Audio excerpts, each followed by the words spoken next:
Assalamualaikum warahmatullahi wabarakatuh.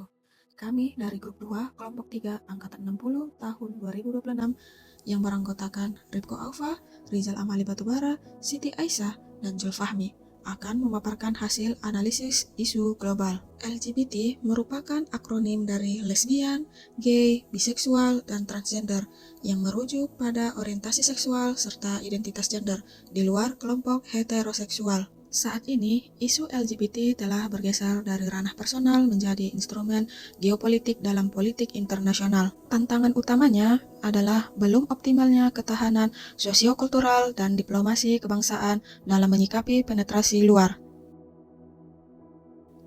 Pada sidang UPR PBB di Jenewa, Indonesia tegas menolak desakan ini karena bertentangan dengan Pancasila dan agama. Isu selanjutnya bencana alam. Bencana alam adalah peristiwa besar yang disebabkan oleh alam dan merugikan manusia. Menurut Badan Nasional Penanggulangan Bencana atau disingkat BNPB, kejadian ini bisa merusak lingkungan, menghancurkan rumah, dan menyebabkan korban jiwa. Adapun identifikasi isunya, krisis iklim memicu lonjakan cuaca ekstrim di berbagai wilayah Indonesia. Hal ini menjadi hambatan dan tantangan bagi ketahanan pangan nasional, keberlangsungan ekonomi daerah, dan keandalan infrastruktur publik.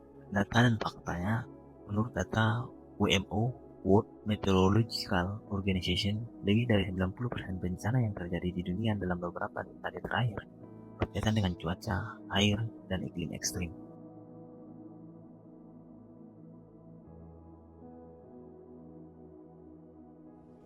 Isu selanjutnya adalah scamming online. Scamming online adalah segala bentuk tindakan kecurangan ataupun penipuan yang dilakukan melalui internet dengan tujuan mencuri uang, barang, atau data pribadi korban.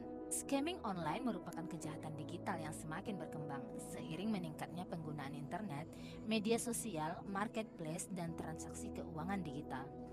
Pada Agustus 2026, OJK menyebutkan ancaman penipuan semakin meningkat dan modusnya semakin kompleks. Kamboja telah menjadi salah satu pusat global untuk operasi penipuan daring ini ataupun online scam yang dikendalikan oleh jaringan kejahatan terorganisir lintas negara. Berdasarkan faktanya, ada datanya sebanyak 4.725 WNI terjerat online scam ini di Kamboja, mengajukan permohonan pulang ke tanah air. Dengan lonjakan kasus awal 2026, tembus 92% dari total kasus sepanjang 2025. Adapun rumusan isunya yaitu masih rendahnya kesadaran verifikasi dan literasi digital calon pekerja imigran dalam mengidentifikasi lowongan kerja fiktif yang menjadi pintu masuk sindikat scamming online di Kamboja. Selanjutnya, analisis APKL. Untuk isu yang paling utama adalah isu yang kedua, belum optimalnya pengawasan tata ruang dan mitigasi berbasis komunitas dalam menghadapi peningkatan bencana banjir dan longsor di Indonesia, dengan total skor 20 berada di peringkat ke-1. Lanjut, Pisbonkor isu. Bagian men, rendahnya kesadaran membuang sampah pada tempatnya, kurangnya pemahaman masyarakat mengenai tata ruang berbasis risiko bencana.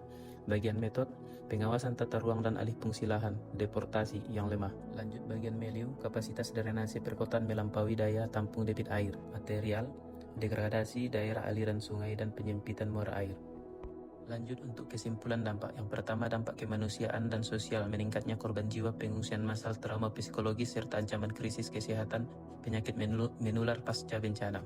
Dan dampak lainnya seperti dampak ekonomi, dampak lingkungan, dan dampak tata kelola AGHT. Upaya pencegahan dan peran ASN. Pertama, tataran kebijakan. Penegakan hukum tegas terhadap alih fungsi lahan ilegal di area tutupan hutan. Tataran teknis implementasi, mengerukan sedimentasi dan normalisasi sungai secara berkala.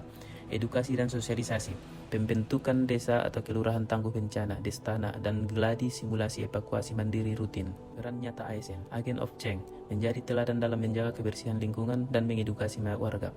Pelaksanaan kebijakan, menyusun program kerja unit instansi yang memperhitungkan aspek kesiapsiagaan dan mitigasi bencana.